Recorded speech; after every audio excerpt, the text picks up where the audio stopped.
Apostrophes are weird too. Are they used the same way across languages? You guessed it, no.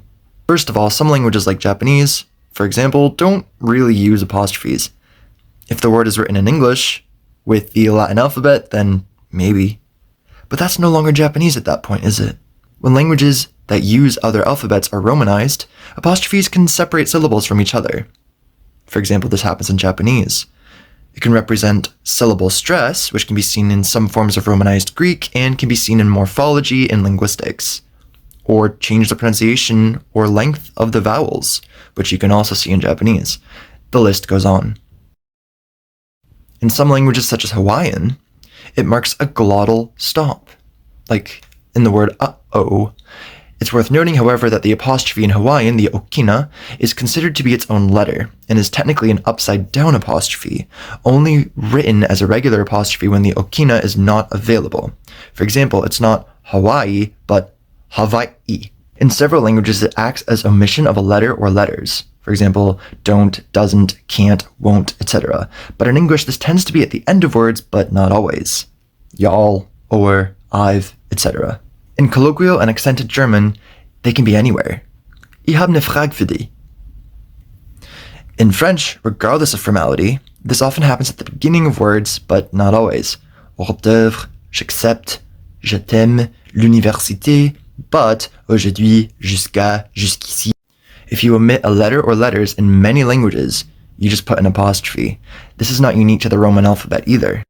This is done all the time in Greek.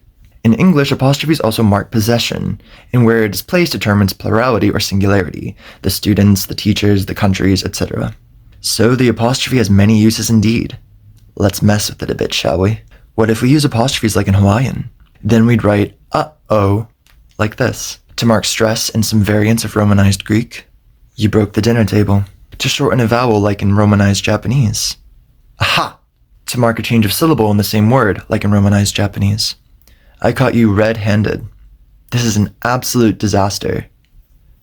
Let's show possession, like in English, and abbreviate some words.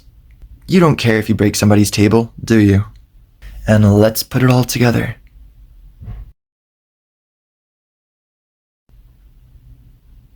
You can still read that perfectly fine. And you might even say it's easier to read this way. Some language books use apostrophes when teaching pronunciation for this reason. Now, what if I changed the order of the apostrophes, but kept them in the same words? Weird, huh? It messes with how you process the apostrophes. If I didn't mess with the syllables, you could still read the words with relative ease, but if I placed an apostrophe in the middle of a syllable, you may have decided to ignore the apostrophes altogether, lest they make you squint. That's because maintaining the syllables of the words is more important than the location of punctuation. And there are languages that use apostrophes in places that might make you squint. So it's best to be prepared. Yaldov is a great example of odd apostrophes in English. Until next time, friends, happy language learning.